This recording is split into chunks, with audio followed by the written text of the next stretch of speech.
Welcome, everybody, to the Retirement Success in Maine podcast. My name is Ben Smith. I'd like to introduce my co-host, the Emerald Lagasse, to my Michael Simon, Curtis Wister. How you doing today, Curtis? I'm doing well, Ben. How are you? I'm great. I know we're kind of have a good little role for guests now going on, and we're really excited about our topic and our guest today. What do we got going on today, Curtis? Yeah, so I think this is one you and I have talked about a little bit, and we're very excited to do. So obviously, you and I working with retirees like we do. One thing that our clients generally like to do, and I don't want to single out our clients, I know you and I like to do this as well, kind of as a special treat, is to go out to restaurants. We might have a local place that we just love to visit routinely, that Friday or Saturday night to really break up the week. Or sometimes people are big breakfast fans. Ben, I know your in-laws always wanted to start the new year together, having a big breakfast at Gagan's in Bangor, which obviously is not an option for breakfast anymore, which is sad. But that would be the first thing they would do in the new year, was just to spend time together over a meal. Right. So obviously food is just such a big deal in our lives. Not just from the enjoyment of the food, but the gathering, right? Gathering places for families to share stories and in their lives. So, we wanted to have a show to not only talk about, this big part of our lives that we all enjoy, but how can we elevate it? How can we make it better? How can that experience with food be better when dining out? What about doing a better job finding better places to eat for all of us on vacation? So, with that, really the theme of today's show was to discuss experiencing the best of dining out. Yeah. So our next guest is a two-time Emmy winner, and he's changed the world of food television by creating, developing, and executive producing the groundbreaking show Diners, Drive-Ins, and Dives. And I know I'm going to say that probably multiple times during the show, and I'm probably going to mess it up, but Diners, Drive-Ins, Dives, we're all big fans of here. So before that, he was also a network news producer based in London, Frankfurt, and Budapest, or Budapest, I think, if you're saying it correctly. He traveled Europe, Africa, and the Middle East doing two things, covering some of the biggest stories in the world, but also developing a passion for some of the world's most incredible food. He walked through Checkpoint Charlie in East Berlin the night the Berlin Wall opened. But his favorite memory of the Eastern Side before reunification remains the Weisswurst sold under the S-Bahn elevated train. He's first served couscous by Muammar Gaddafi's kitchen staff while waiting in a tent to interview the dictator in Libya. Blood oranges at a 3:00 breakfast with Yasser Arafat. Wild boar prosciutto in Rome. Venison in Salzburg. Nonstop caviar in Moscow. He's even managed to slip a few food features in between the headline stories, such as a profile of Germany's leading food critic, which turned out not to be the oxymoron one might assume. Once back in the States, he pursued his passion both personally and professionally. Show producing Good Morning America, he was involved in a substantial amount of food coverage, including cooking segments by Emerald Lagasse. Creating Diners, Drive-Ins, and Dives, and hands-on producing its first 11 seasons took him deep into the world of American food, its vast variations, its history, its evolution, and especially the dedicated cooks and chefs keeping it vibrant. His next series is Syndicated Beer Geeks. And I know, Curtis, you're a beer geek yourself. Yep. That's go deep into the intersection of great beer and great food. It is those experiences, that education, the discovery of little known stories and facts that led him to dig even deeper and tie the strands together in his new book, Food Americana. At this time, it is our sincere pleasure to welcome David Page to the Retirement Success in Maine podcast. David, thanks so much for coming on. We're really excited to have you. Thanks for inviting me. I'm glad to be here. That went on forever. We should trim that intro. I don't think I would trim a thing, David. Okay. Honestly, I think that was really good. Well, and again, we have a little bit of time we like to cover with our guests. We want to make sure people know what flavor they're working with here with you. Okay. But I want to, with all of our shows, one of the things that we like to do is get to know you as the guest, right? It's one thing to know your expertise, but why do you have the expertise and the passion you do? And that's a really big deal. So I'd love for you to tell us a little bit about your childhood, where you grew up, and how your life led you to TV and news production.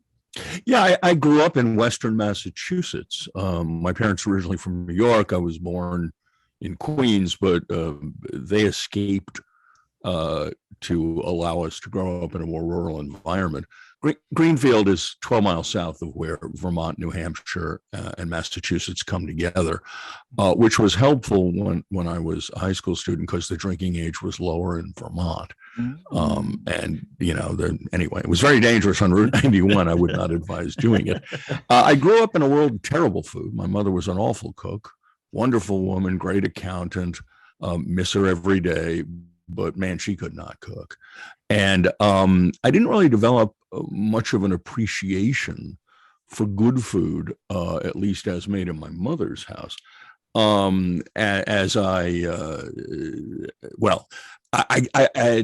Let's take it chronologically. In that part of Western Mass, there are a lot of prep schools. I went as a day student to Mount Hermon. Mount Hermon had a student carrier current radio station. And I fell in love with radio. And more broadly, I would find out I fell in love with broadcasting. But I started working on the student station, and then I got a job on the weekend at a local station, WCAT Orange, Massachusetts, the Kitty Cat with the 1,000-watt meow. And I love it. It was pretty, I was certain at that point I wanted to be in the biz. So I enrolled at Oklahoma State University because they had a broadcasting program, and not realizing at the time that broadcasting is trade school and what you ought to study in college to be a communicator is economics and history and political science. And if you're smart, languages, which I did not do and yet ended up overseas. From that point on, I started following radio jobs around the country, never finished college. Went to Oklahoma City, Wichita. In Wichita, I transitioned to television, moved on to Phoenix, which at the time was a much smaller market than it is today.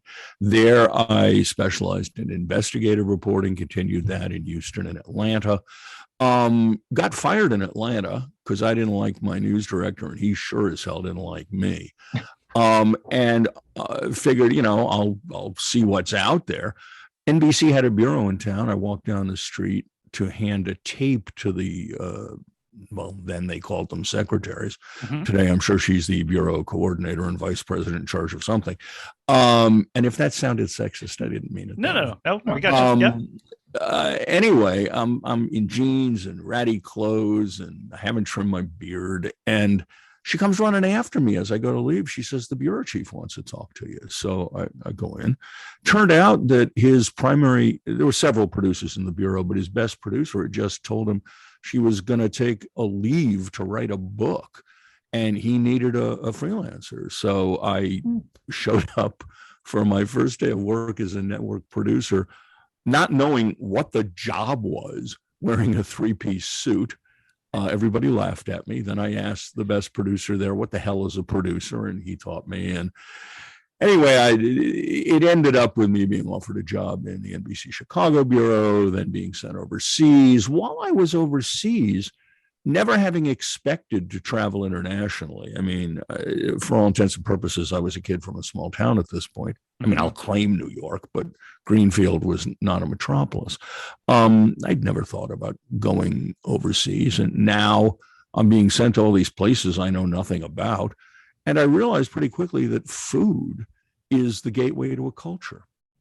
That by looking at what people eat, by tasting what people eat, by experiencing it with the locals, even if oftentimes it's your local staff, it doesn't change the circumstance any. You start to learn about countries. You learn that Strasbourg in southern Germany, the reason that choucroute is the big food there, Strasbourg, France, next door to Germany. The main dish there, the big dish there is choucroute, which is a hunk of sauerkraut topped with a hunk of pork or pork sausage. And you may say, why am I eating German food in France? But in reality, that is the indicator that was a contested region for centuries, and that ownership of that region went back and forth. Or in Greece, when you're sharing a meza, the little plates with the whole table, it's indicative of the social nature of Greek society. And Epicurus, he was a philosopher, and yes, the word Epicurean comes from him.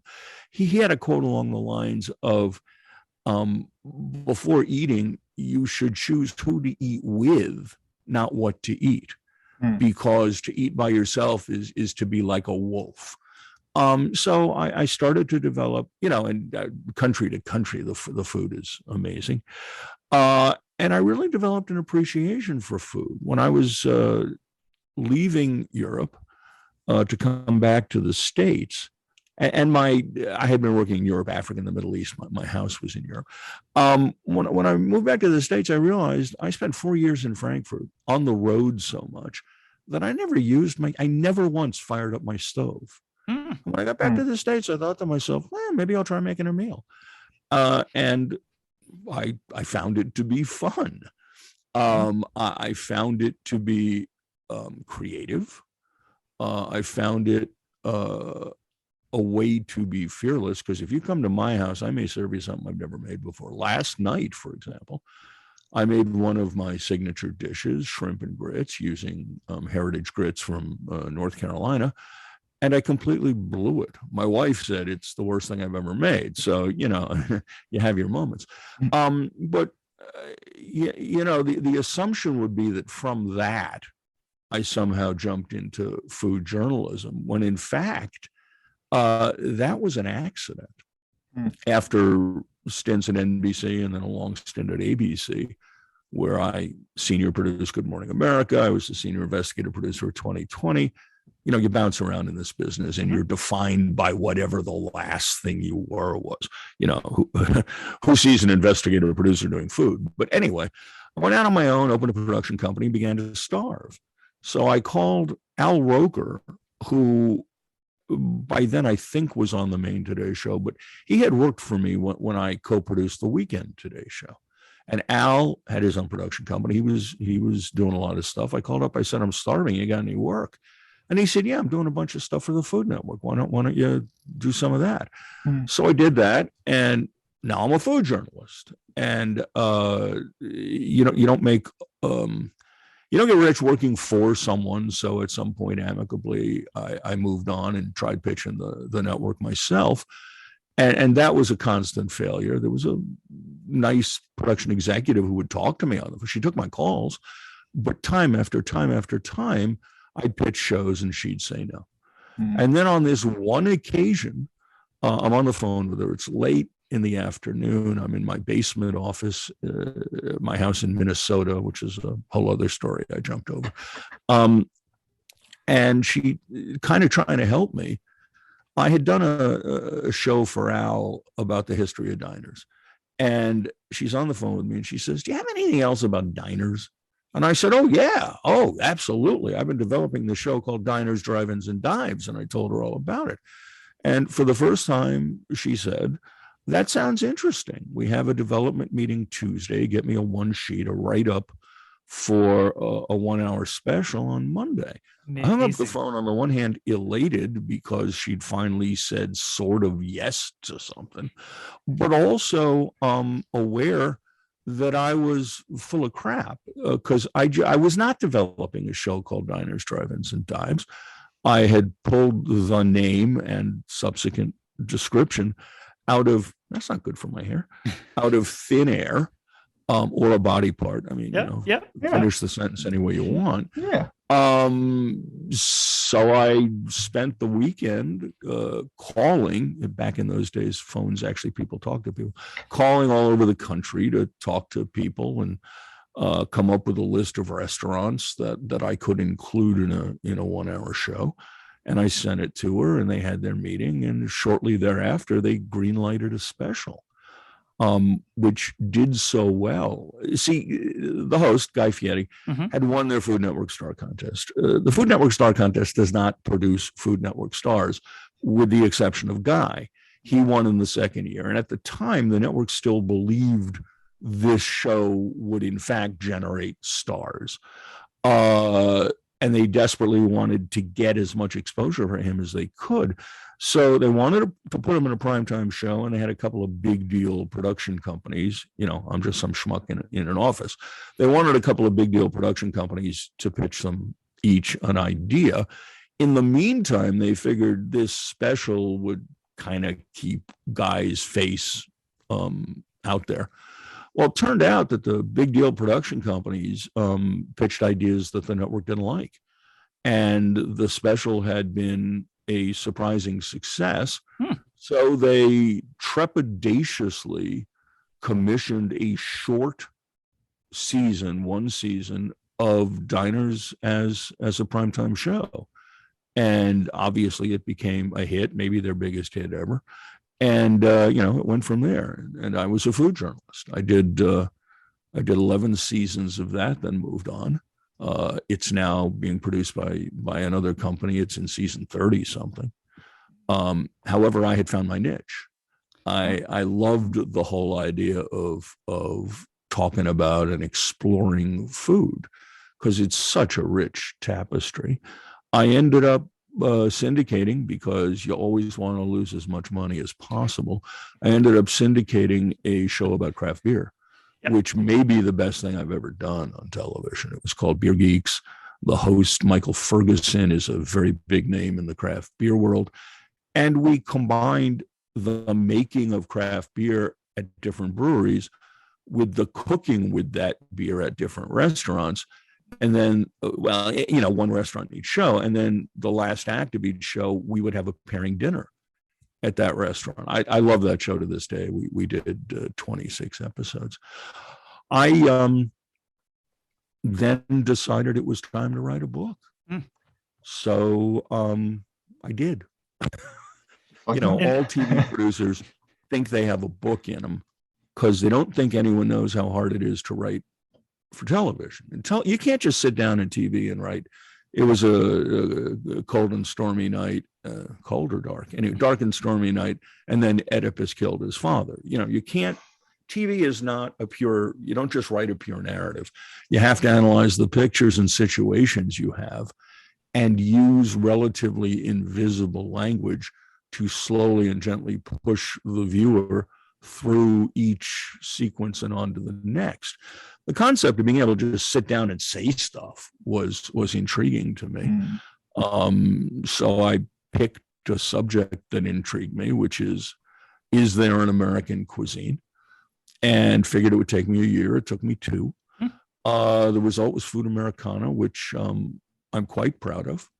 And the premise of the book, the conclusion that I came to is, yes, we do have a national cuisine, which we created out of bits and pieces of the cuisines of other countries and cultures, and then modified to suit our own tastes. So that's my life story. Yeah. Thanks, guys. It's been great to be with you. No, David, that was so great. Thank you so much for giving us all of that. That was just incredible. So I want to kind of rotate here to what the meat of our conversation today, if you will, and that's just how to really experience dining out. And obviously, we have a specific focus on the retiree age group here with this show. So obviously, as we discussed in our introduction there, going out to eat is a big deal for families and especially retirees as an event to break up or spice up the week, if you will. And just a quick stat here. So for the 10 years leading up to 2019, food and drink sales in the United States restaurant industry steadily increased and reached over 773 billion with a B US dollars. So we know the majority of us like to go out to eat routinely throughout the year. So my kind of kickoff question for you, David, is what are some things the average retiree could do better when going out? No, don't buy booze. Go to restaurants that have a BYOB policy. My wife and I ate at a place in Atlantic City the other day, not a place in a casino, a family-owned Italian-American restaurant that's been there for 40 years, 50 years. They're BYOB. It was an extraordinary meal, just a truly remarkable meal, incredible amounts of food. We brought one bottle of wine, and the bill before tip was $138. That to me was a remarkable bargain. Now, no, it wasn't $60, but we knew the level of restaurant we were going to. So yeah, the killer when you go out to eat is booze. Mm-hmm. You buy, depending upon where you live, in New York, you can pay $15 for a martini. Mm. So that's one rule. Number two, don't let the restaurant dictate to you the usage of the various items on the menu. For example, if you choose a place known for huge portions, split one. Secondarily, you can make a meal in many cases out of appetizers, which these days are as big as a meal used to be before we started this massive plate thing. Don't get appetizers and an entree. I mean, you don't do that at home, do you? Hey, honey, let's have dinner, but first let's have another dinner. Right. Don't do that. Yeah. And shy away from expensive desserts as well, specialty coffees, that sort of thing. Consider going out for lunch instead of dinner. Lunch is cheaper. And it's still going out. And by the way, in the middle of this, let me point out there is an old stereotype. I mean, I'm basically a New York Jew. By zoning requirements, we have to retire to the East Coast of Florida. And the joke is the early bird special. Don't discount the value of the early bird special. There are a lot of restaurants that want to get you in before the rush, and there are some terrific bargains. Now, speaking about bargains, use coupons. There's no shame in using a coupon, for God's sake. Also, know the price range of where you're going. Everybody's menu is online now. Yeah, that's right. If you go to the menu and the steak's $47, and don't do it. And it's just why. And along those lines, unless you're going to a real steakhouse, don't get steak. A, it's something you can cook at home. B, generally speaking, industrial steak as served at chain and other not so wonderful restaurants is nothing to write home about. It probably came frozen in cryovac. That ain't special. What I look for when I eat out is something I don't or can't make at home, if at all possible. I mean, duck breast, for example, is a relatively expensive item. I can't make it at home. I'll choose a duck breast because at least I'll get gustatory value for my money. But I do want to say one thing. Also, a couple other thoughts. But my interest in this goes beyond saving money in retirement. Don't go to chains. Go to local restaurants owned by people like you who really want to serve you good food and whose margin is so tiny, especially after COVID. Go to a real place. Develop relationships with regular places. I live on Long Beach Island in New Jersey. It's half the year it's a tourist island, half the year it's just those of us who love it here. There's a little diner here called the Dockside Diner, and when I walk in, they know what I want. They'll check with me, right? But they won't ask me what I want. They'll say to you, the blah blah and the blah blah. Yeah, okay, that's fine. And by the same token, while you're trying to save money, don't do it to the help. Tip well. Don't be a dick. That should be the number one rule. So I want to ask you kind of a follow-up to that, David. Is obviously it's really tough from a chain perspective, right? As you look at TV and you're getting thrown commercials at your face incessantly about here's this chain versus that chain, and sometimes here's Applebee's claiming they're your local bar, right? When you have a local bar, and it might well make a nice slider. And that, I guess that's what I want to ask you about is obviously when you were producing Diners, Drive-ins, and Dives, right, is you had to go find some really fabulous places that locally sourced, produce the majority of this. Is not kind of frozen processed food that they're providing to you. So the question I want to ask is, how did you find these really great spots to highlight on the show? And then kind of the lesson being of, hey, how can somebody like us or the population that we're working with, how can they go find similar spots that maybe they wouldn't know about either? Yeah. By the way, I'll get to that one in a second. I left one thing out of our list. Food trucks. Not the super fancy food, not the foodie food trucks, but legitimate food trucks catering to a particular, I hate the word, but ethnic group or neighborhood. Phenomenal food and cheap. Now, when I started Diners, it was pretty much, in many respects, pre-internet. In that internet wasn't the tool for everything. We were still cave painting, and that's how we communicated. So this was done much more by telephone, but it's a question of finding the people who would know. So we would call all of the people in each individual city who knew the food business, the critics for the paper, the food writers for the magazine, any friends we knew in the restaurant business, and got their recommendations. Then we would call the places that seemed interesting to us and interrogate them. If you're touting your pancakes, but you make it from a boxed mix, you're out. If you offer paninis, but in fact you're serving that pressed bread that looks like it has grill marks, you're out. Everything of any significance had to be made from scratch, and the process needed to be described to us in such detail that we believed you. And the network didn't know I did this, and thus they never reimbursed me for it. But 5% of the time when we walked into a place, we would then walk back out. Now, I'm proud that our hit rate was 95%. Sure. But if the sanitation was off, if the food didn't taste good, if something just felt strange, the guy in the crew would call and I'd say, adios, go have lunch someplace else. Now, as an everyday consumer in 2022, the path is much easier.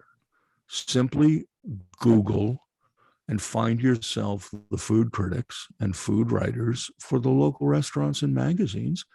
And when you go to whatever their latest article is, you click on their name and it gives you like the last 20 of what they wrote. And you'll find in there the little gems in town that you're going to want to know about. Eater is good for that. I would not rely on Yelp. What I found in doing Diners is that everyone's favorite restaurant, we would get all sorts of suggestions. Most of them were not good enough for us because people's favorite restaurants are not necessarily good restaurants or the best restaurants. They're just the restaurants these people, we'd have people recommend places because it's the best chili ever. And when we would call the restaurant, it would be canned chili from Cisco. And that, by the way, that's great. If you have a local place you love, terrific. I once spoke with the incredibly famous writer from The New Yorker, whose name I will now forget, who was just legendary for writing about food. Damn it, this is really going to tick me off. He's the one who invented the term La Maison de la Casa House, fine continental cuisine for the best restaurant in every town. Anyway, God, this is going to drive me. When you figure this out right here on the screen, I want you to put a graphic with his name because this is so embarrassing. Anyway, he said to me, Calvin Trillin, thank you. Okay. Got it. I was lucky enough to have lunch with Calvin Trillin in New York near his house. And he explained to me, he said, look, everyone's favorite hamburger should be the one they grew up with. I grew up in Kansas City. My favorite hamburger is Winstead's, but it should be that way, you know? And so there's that element of favorite versus good. But back to, so I don't trust Yelp. Okay. But I would trust, you know, the works of food writers, and that's where I go to you know, we just went down to Charleston, which is a legendary food city. But I realized beyond Husk, I really didn't know all that much about where to go in Charleston. And I solicited some suggestions from people I know, but I also winnowed my way through various local publications. Pardon me. And especially when they triangulated a place, we went. It was amazing. Just absolutely amazing food. I like that. And you kind of teed up. And by the way, not necessarily expensive. Let me just point some out. Yep. Yeah. Don't be afraid of famous restaurants. Be afraid of overpriced tasting menus. Okay. This BS where you're going to get 20 courses, each of them the size of a quarter for $300. No. But one of the greatest restaurants in America is Husk in Charleston. And I was blown away by the fact that the entrees there did not exceed $35. You can go to Husk and eat for the same price you'll pay at Applebee's. And it was astonishing. One of the other restaurants we enjoyed there was a little kind of shack out on a jetty famous for fried oysters, where you line up at the bar and you give them your name and you pay very little money. They give you one of those numbers you take and put on your table, and they show up with the oysters. Unbelievable. The thing to look for is, even Google it, where do the locals go? Okay, that's you know, the best wings in Buffalo are not at the Anchor Bar anymore. I like that. I want to kind of keep going here, David. And I will start by saying I also just got back from Charleston, South Carolina. Where'd you go? That's where I was going next. No idea where I ate. I had good food, but couldn't tell you where it was. We're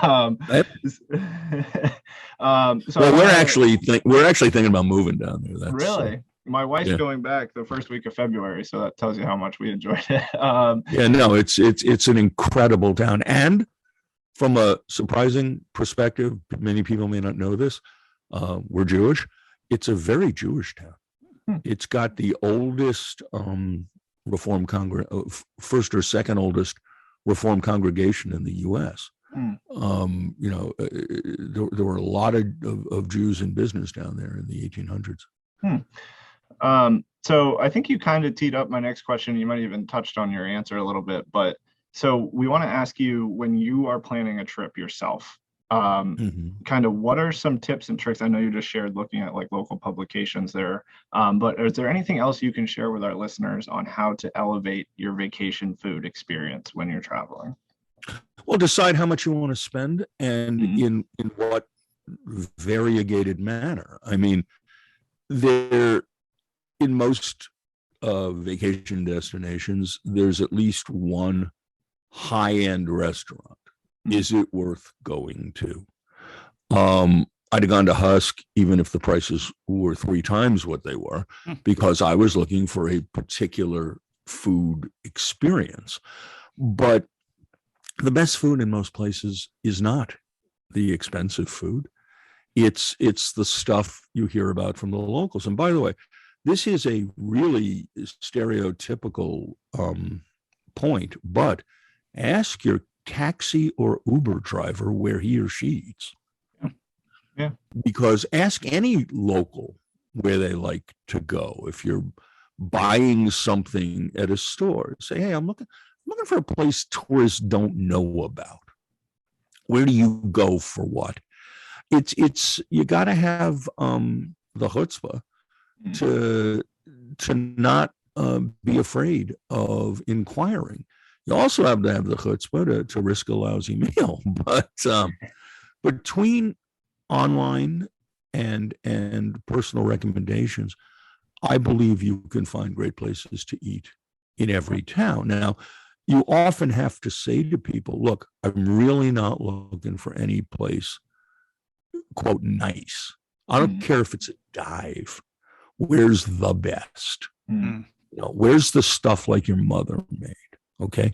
And also do your homework on the kinds of food that are local to an area. What I hate is, people, okay, I live on Long Beach Island, New Jersey. We are still an active fishing port, which means in August we have fresh tuna caught off, 100 or 200 miles off the island, but brought here. We have throughout the year the finest scallops I've ever eaten anywhere in the world. And yet, if you go into an island, to a restaurant on the island, you're quite likely to see tourists eating fried shrimp. We don't have shrimp. Right. These are from Indonesia. Right. And don't be afraid if you're in a place that's known for something to ask, is this local? I was in Maryland not that long ago. They were having a crab shortage. Not all the crab was local, which means it had been frozen somewhere, and I don't want to do that. But it's really important to know what a place is, what the real ingredients there are. I'll eat shrimp and grits much better than what I made in South Carolina anytime. I'll eat South Carolina barbecue in South Carolina, but I won't go to a barbecue joint in South Carolina and eat Texas brisket, which is a problem in the barbecue industry. All of the various regional styles are now everywhere. And even in a place like Charleston, do you want to eat low country? Do you want to eat gulagichi? Do you want to eat fried oysters? Do you want to, do you want to eat generic Southern? There are, you got to know something before you can really make sure you're finding the best examples of what a place does.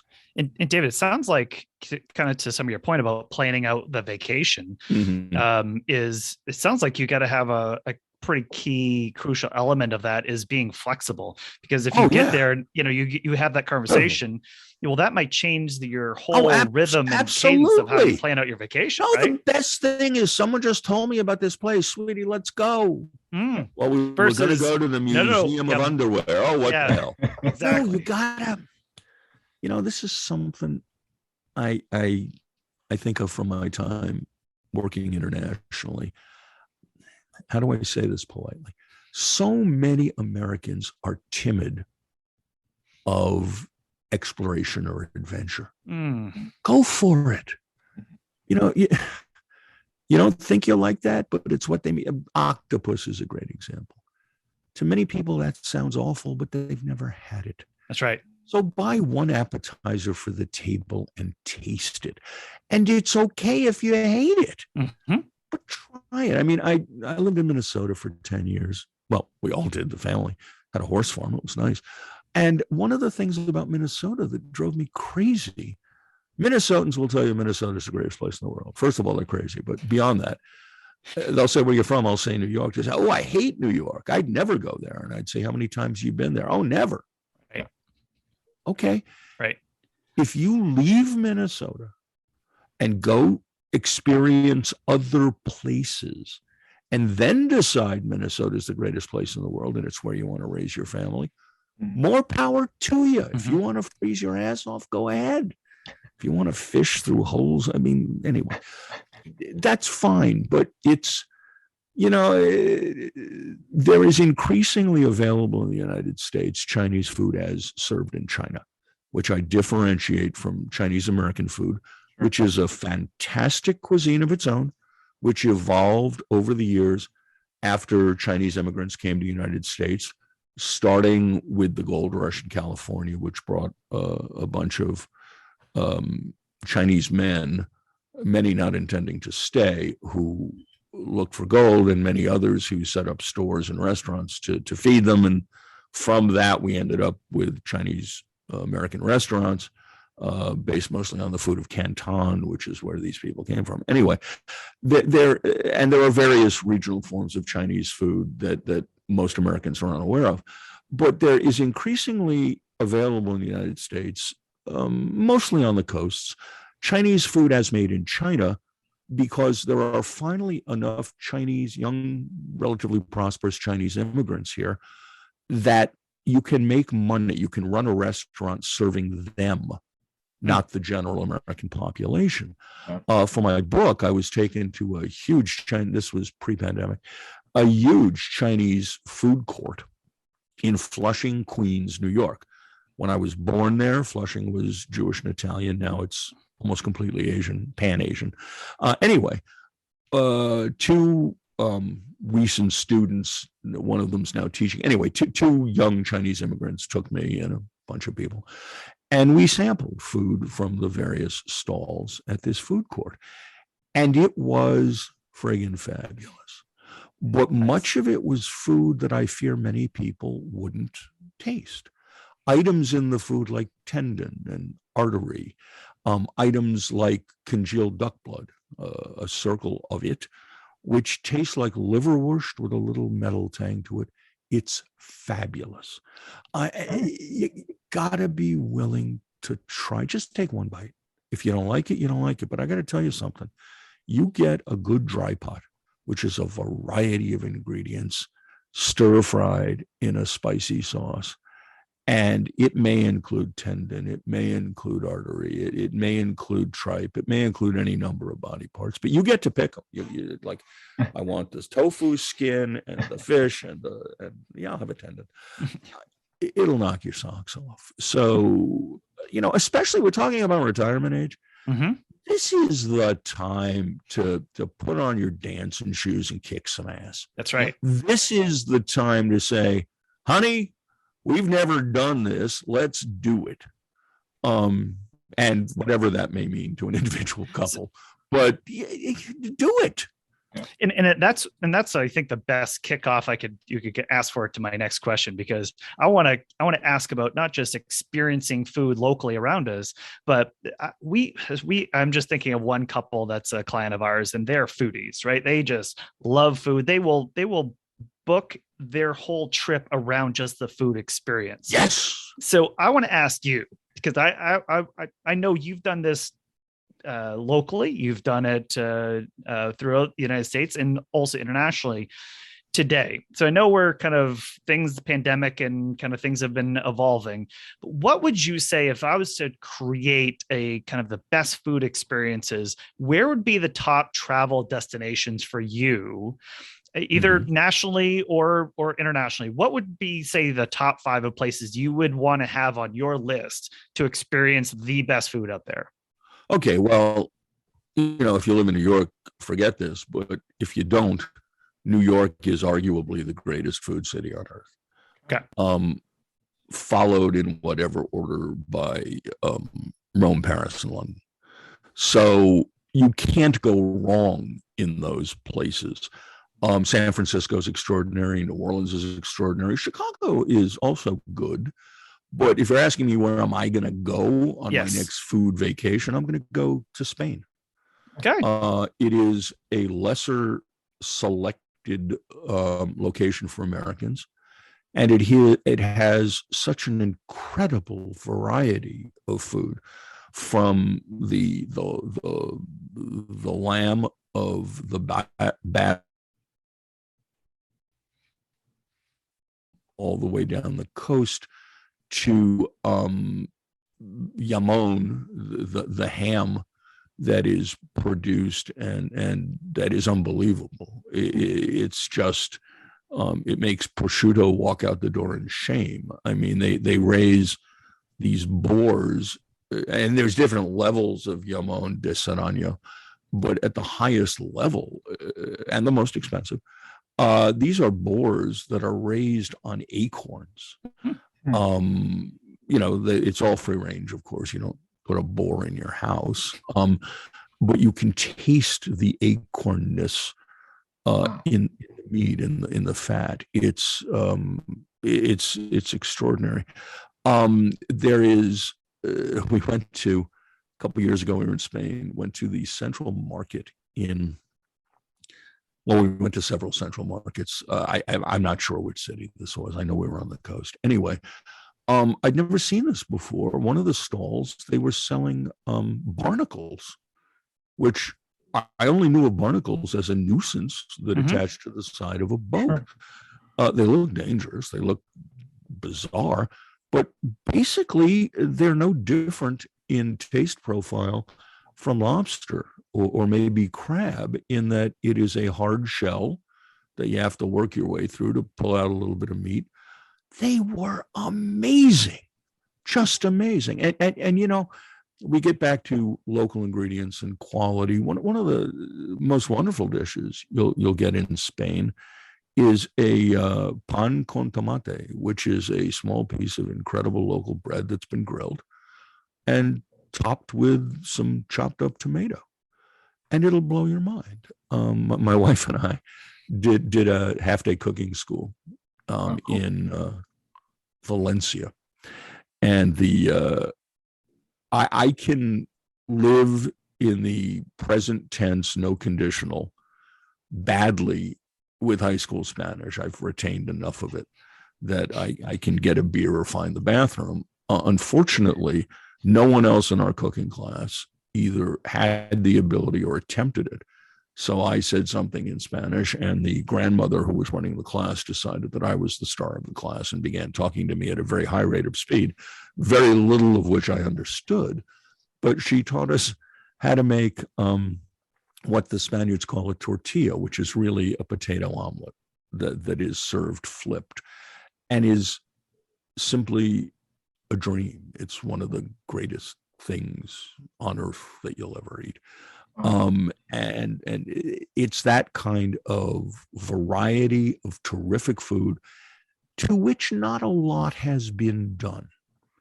Okay, the ingredients are so good and the techniques are so basic that, yeah, you want roast pork, go to a restaurant in Madrid and they'll roast an entire hog over an open flame and serve you a piece.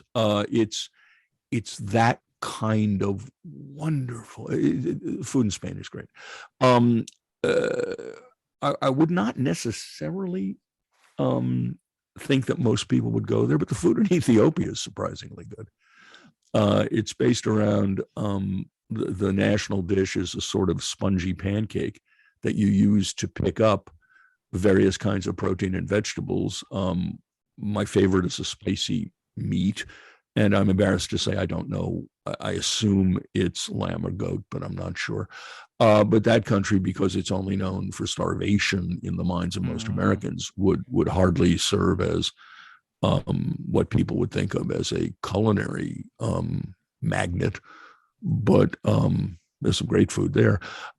Throughout the Middle East, street food's phenomenal. And, you know, people are afraid of street food, which is really dumb. When I worked in third world countries, I was much more hesitant with restaurant food because I don't know what the hell's going on. Street food, I see you cooking it in front of me over coals at a temperature that's going to kill anything. You can't go wrong with street food in Cairo, for example, or I used to go to Baghdad a fair amount before things got a little dicey there. Well, until right before things got dicey there. And they were like a little Cairo. It's like I say of New York, of Chicago, it's New York with half the bullshit. Baghdad was Cairo with half the bullshit. And the street food and fish there was fantastic. Wow. I think I've wandered from the question. Did I answer the question? Yeah, you got. Yeah, I think that was like being a foodie and trying to find different places and experiences. That was awesome. Yeah. And by the way, let's not leave Italy out. I mean, come on. Right. You know, and one thing people don't realize is every country has regional cuisines. You know, we think of the stereotype of French food is, you know, a guy in a beret with a baguette. Food in Paris and food in Marseille are very different than food in Strasbourg. It's, you know, Italy especially, the regional differences are immense. David, I want to rotate a little bit. Something you've brought up a couple times, and we brought it up in the intro. So you recently wrote a book. Yes, I did. Let's sell a few copies. Let's do it. Yes. Obviously, so Food Americana. The remarkable people and incredible stories behind America's favorite dishes. So Ben and I kind of talking leading up to this episode, I know both him and I, it's something that we'll love. There's a lot of people that we work with that just enjoy food and history, and we truly think they'd love it too. So at that point, in our show notes, we will have links available for everyone to find the book and purchase the book. My bank account thanks you, since my daughter is just getting her MFA from Columbia. Gotcha. So okay. It's either sell some books or donate plasma. But I want to talk for a little bit about a story you share in your book, which is around your experience involving one of my favorite foods, which was pizza.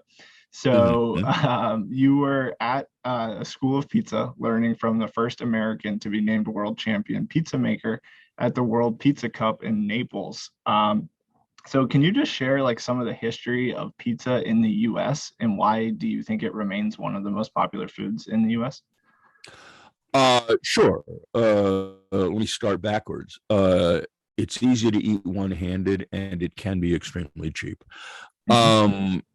As someone who spent much of my life in New York, I mean, ain't nothing better than a slice. So it's there. Yeah.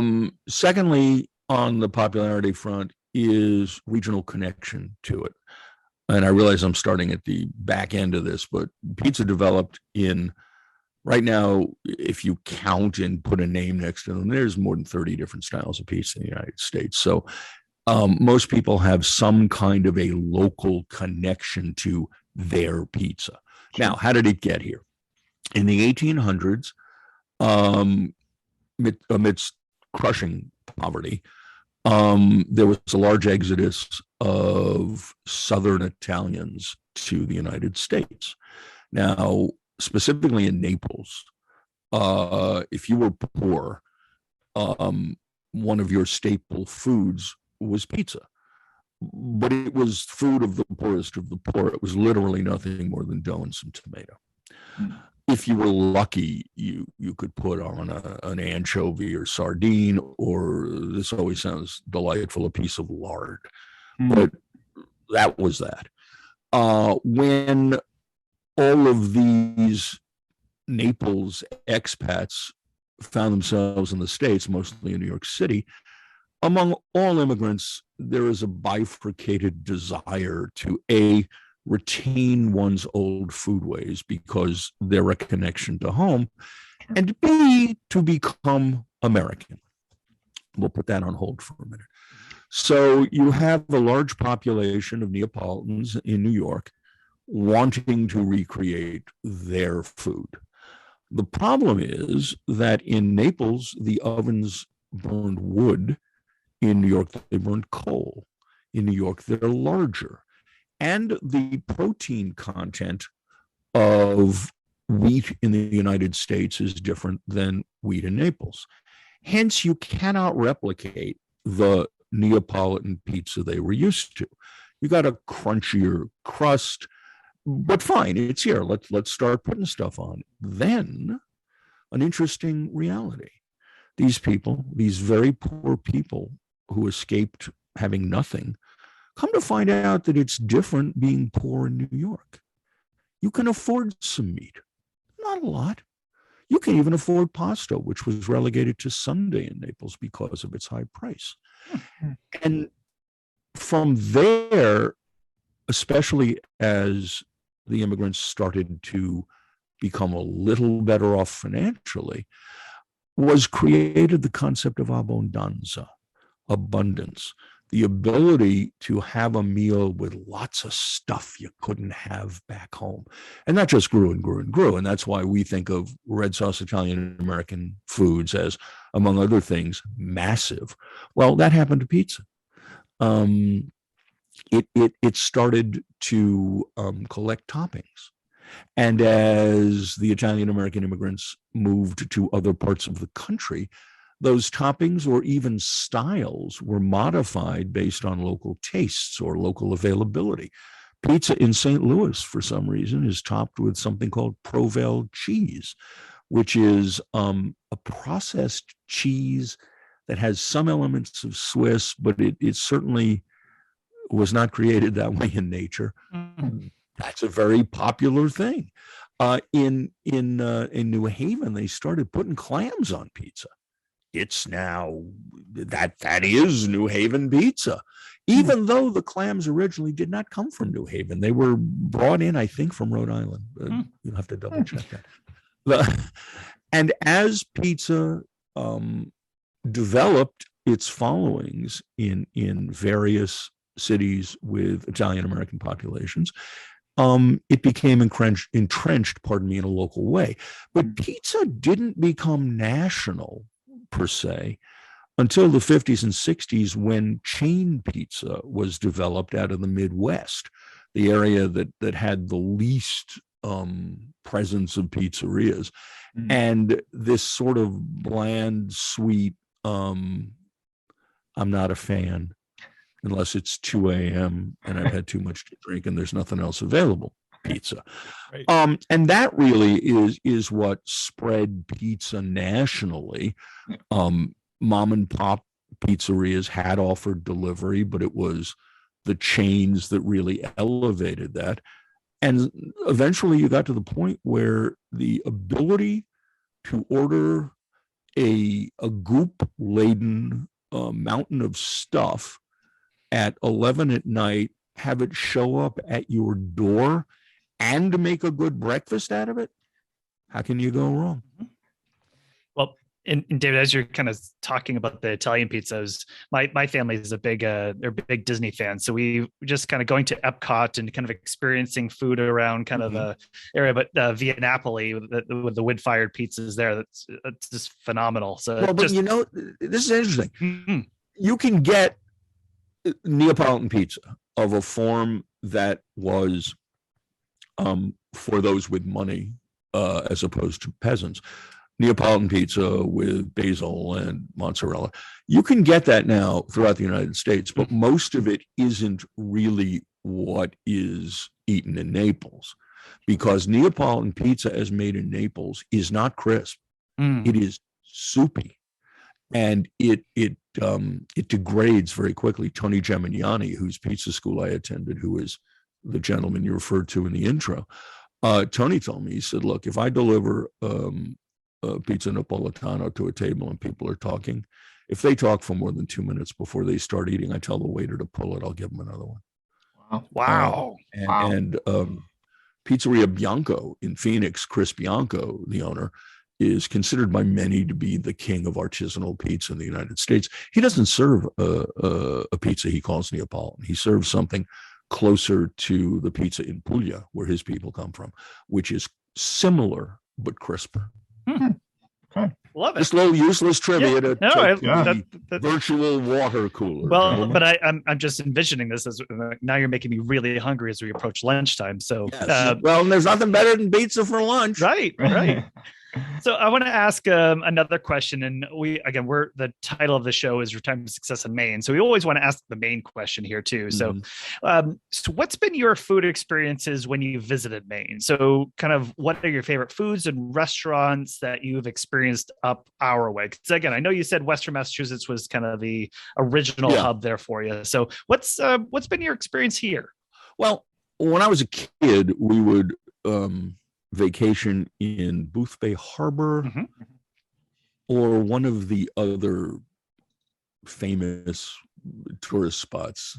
Was it a lake? Anyway, we would vacation. And to me, and I have a limited knowledge of Maine cuisine, it's all around lobster. I mean, when we would come to Maine, we would look for the little shack right on the wharf, with its own slip, and we would have them steam those lobsters right out of they came off a boat, I don't know, 10 hours ago, whatever. But we would have them steam those lobsters that had never been forced to get on an airplane, and we would just gorge on them.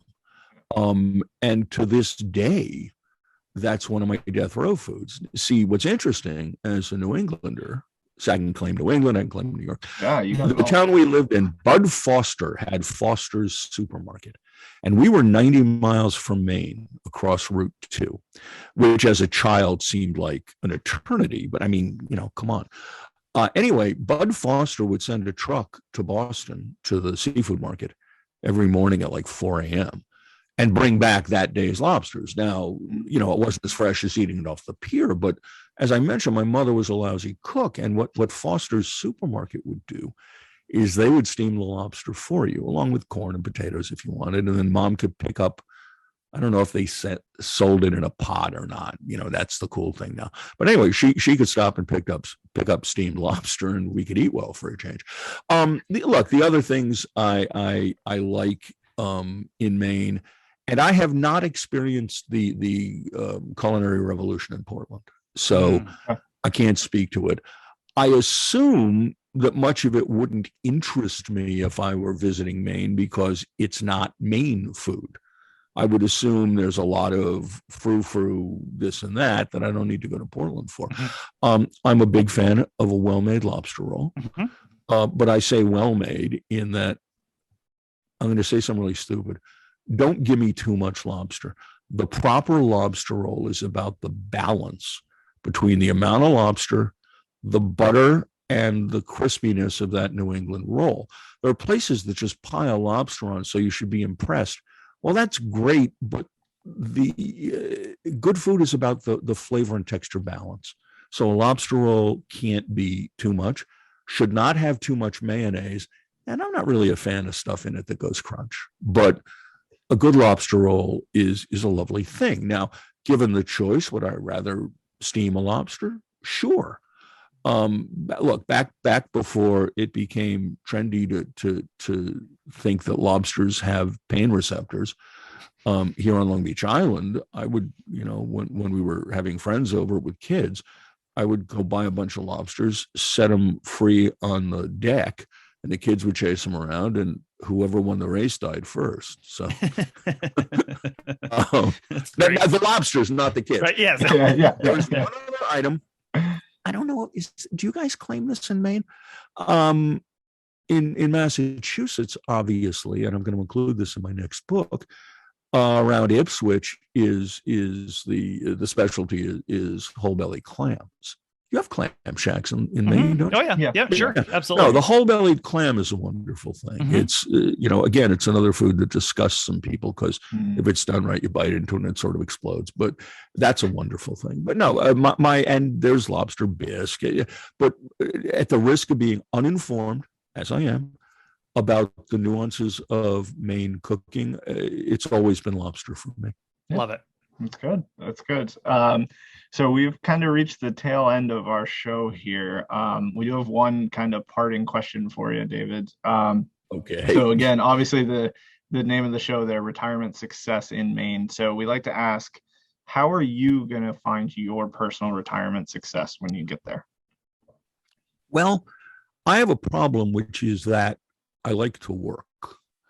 I have to be, people say get a hobby. Well, everything I've always done for a living has been my hobby. But I'm branching out. We're looking at moving to Charleston, hopefully within the year. And secondly, while I won't stop writing books, I am indulging a childhood fantasy. I started in radio. And I've always been a radio fanatic. I literally, there's a website that has air checks from WABC when it was the most popular rock and roll station in America back in the 60s, 70s. And well, that's about it. I still listen on that site. I listen to air checks of Dan Ingram, the greatest disc jockey who ever lived. And I laugh 60 years later at the jokes he made during that show. So I have signed a deal with the syndicator to begin producing a syndicated radio show. That's why I bought this big new expensive mic. It. Yeah. And it's going to feature the music basically of the Great American Songbook of the years, mostly the 30s through the 50s, a little 20s, a little 60s. But it's what I refer to as the timeless music that never gets old. Sinatra, Tony Bennett, Ella Fitzgerald, and all of today's artists who are reinterpreting those same songs. And that's, we're putting that together now. And that's kind of my retirement toy. That's Nice. awesome. That's awesome. That's awesome. Thank you. Well, thanks for sharing that, David. And again, for us, we're so thrilled to have you on, and especially just talking about especially rich descriptions of food, and just kind of how that's been a nice little through thread in your life, and sharing that, because I think there's, as you said, there's a lot of in our experiences, the population we work with tends to be a little timid, right? And I think that sometimes as Mainers too, we like to be independent. We don't like to ask for help. So you getting your expertise here of, hey, how can I do something better was such a treat to have on the show. So thank you so much. And I'd love to have you on maybe when that next book comes out too, and we can talk about that. I would love that. It was very kind of you guys to invite me, and I have very much enjoyed our chat. All right, David. Well, be well. We'll talk to you next time. Thanks. All right. So, for our episode today, being able to get the creator of Diners, Drive-Ins, and Dives, just thinking about, I don't know how many times, whether it be watching it with my parents or with my wife, Kara, and like we watch the Food Network a lot, right? So watching Guy Fieri like roll into town and in his classic car, hopping out, with his spiky dyed blonde hair, trying all the food. Like, it does such a great job just pulling in. So what a cool thing to this idea. And he told the story about that today of here's where it the genesis of the idea, where it came from, and how it developed into this big thing, probably one of the flagship shows of the Food Network today. Oh, yeah. So pretty cool to kind of get his take on food and kind of talking about this, the best of dining out, right, was kind of the theme today. So again, we always like to wrap up our shows with things that we took away. So Curtis, what was something that you took away from today's show? Yeah. I think a piece, and before I go into it, I'll say it can probably apply to more than just food, but I know today's focus was about food, and David just kind of, I think his wording was, people are timid, and, we talk about, myself included, wanting to try new food. Like, some of the best food out there is something you've probably never thought of, and you've probably never thought of ordering, because you go to that place and you get the same thing every day and you love it, and that's fine. But to really experience this kind of dining out experience, and I know we kind of talked internationally there, but even in the United States and probably in your area, there's so many options for food that there's so much out there. So try something new, or order that different sauce or whatever it may be. Because if you don't like it, you don't like it, but you don't really know what you're missing, I guess. And I am just as guilty there, because I am probably the plainest eater of anyone listening to this podcast right now, so I need to do that myself too. But I just thought it was kind of a really good angle he had, and just go for it, try it. You're in retirement, you're at this point, like, do it. What are you waiting for? So I really like that. And I'll add there is, I think just even kind of being around, there's a lot of obviously colleges, universities in the state of Maine. Yeah. And what I've found personally, just as a little tip, is there's a lot of these multicultural festivals that happen, right? As they kind of celebrate all the students that have come to that university or college.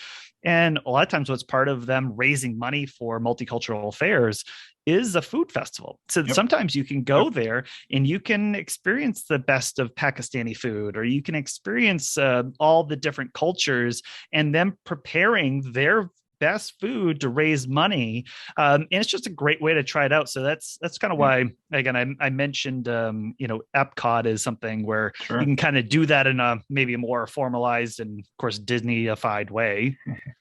Right. And even go to like a food and wine festival type thing. But that's something where I think that's a great way to get entrees to homemade food. And as David said, even the street foods where they're preparing it in front of you, you can kind of see what kind of even goes into it. So pretty cool there.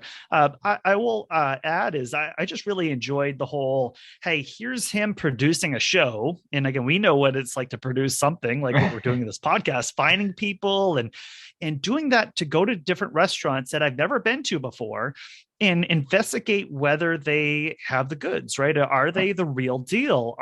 As he said, there's a lot of favorite places out there, but are there a lot of like really all homemade places that we want to be highlighting? and having him be able to say, here's how I did it, and here's some things that you can take away. And again, maybe today, especially if you're doing it in Maine, that might be tougher, is you might have to rely on Yelp if there's no food critic from, the Portland Press or the Bangor Daily or whatever. Right. But that's something where I think, looking for online places, even like YouTube or, other social media, and see the food and what it looks like, I think is important as well. Yeah. But that was, again, a kind of a really fun show, kind of a break. I know we've done some mental health lately and a little bit of money and charity and stuff, kind of get to some of the fun stuff for retirement was a pretty cool change of pace as well. Yeah. So we want to also highlight David's book, Food Americana. Again, kind of this merger, as he was explaining, even the history of food, plus here's what the regionalization of it, all that's really cool. And you can read more. We'll put the link to that book on our website. So if you go to blog.guidancepointllc.com/59 for episode 59. You can see that there. Go check it out. Again, we'll put some more information on our social. If you've not looked at us, follow us on Facebook or LinkedIn. You can check us out there.